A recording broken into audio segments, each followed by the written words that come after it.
Apple Pie Trail is about 2 hours from Toronto. It's a celebration of local food and drink. And of course, apples.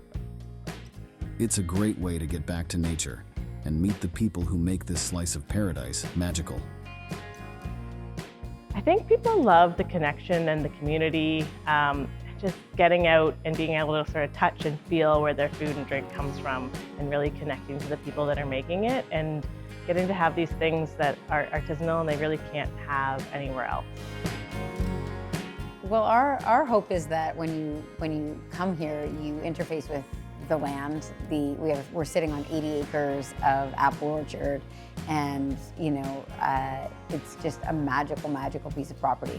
So when people come here, I feel like often the feedback is that they've been transported, and we're like 5 minutes from Thornbury, we're 15 minutes from Blue Mountain, but there's this sense of feeling like people have discovered something that nobody else has discovered. We're just off the beaten track enough. But yeah, our hope is to have a place where people feel at home and like they have, like they're inspired. They're inspired by the property and inspired by the product. We are very proud of our cider. We have a general listing in the LCBO in Ontario. We make 5 different ciders at this point that are sort of staple products, and then every year we play with seasonal blends, which is exciting for people to come and try new product. But we are also a distillery, so we make vodka, we make gin, and we make apple brandy. And our vodka and our gin is apple-based, which is unique. So everything that we create here, we create from apples. The Apple Pie Trail offers a mix of cider houses, each with their own philosophy and concept. It's a perfect way to explore different styles. The area is diverse, and there's even a growing local wine scene.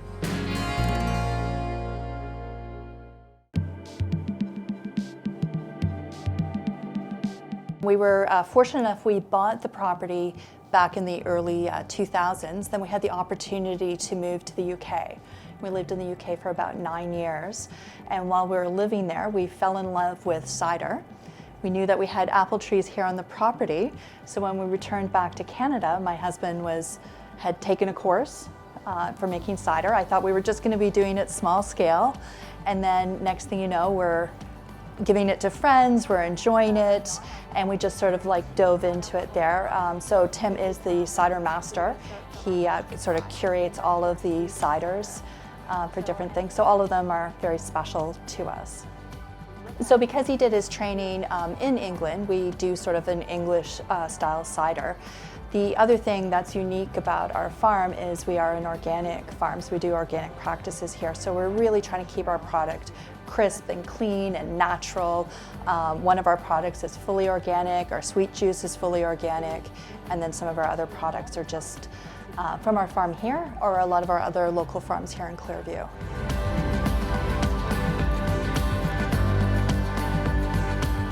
For cider makers, it's not always about scale.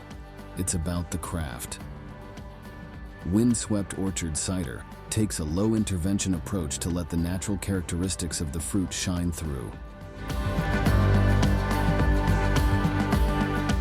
The Apple Pie Trail winds its way through Ontario's largest apple growing region with some pretty interesting stops.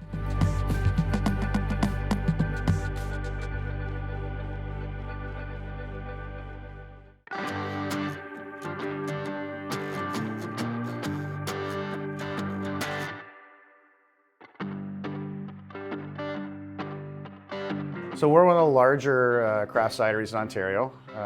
Not everybody knows, we also have a very large brewery attached to the building. So right now, we're distributed throughout Ontario, LCBO or the beer store for the cider and the beer. All of which is made on site here. Everything with Thornbury name on it is packaged on our building and produced in our building.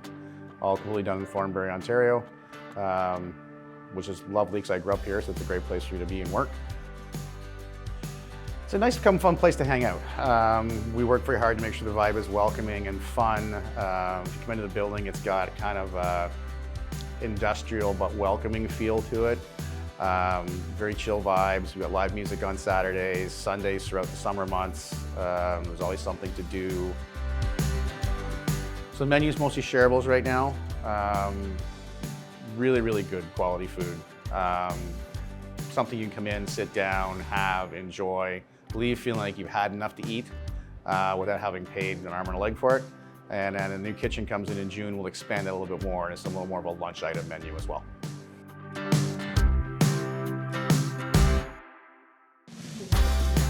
So the Apple Pie Trail has been around for a few years now. We were actually one of the founding members of the Apple Pie Trail, which is really cool. The only main element for qualifications, you have to have an apple featured item on your menu. Obviously ours is a cider, but it's a really cool trail. You can self-guided, you get the pamphlets, any location has them, and you can just drive whatever part of the tour or all the tour that you feel like you're doing on the trail. The local bakery in town is on it. They've got apple pies and apple fritters and all that kind of stuff. The cheese gallery is on it because they have apple-based desserts as well. So it's a really eclectic group of stops, but it makes it really interesting and fun because it's not the same thing all the time. Grey and Gold Cider is another example of how cider makers are passionate about the land and their products. Their award-winning ciders use wild fermentation with all natural ingredients and no sulfites. The fruit is the star. This kind of commitment is shared across the Apple Pie Trail. Here, local artisans create culinary, drinks, and outdoor experiences to highlight this special part of the world. Start your adventure at applepietrail.ca.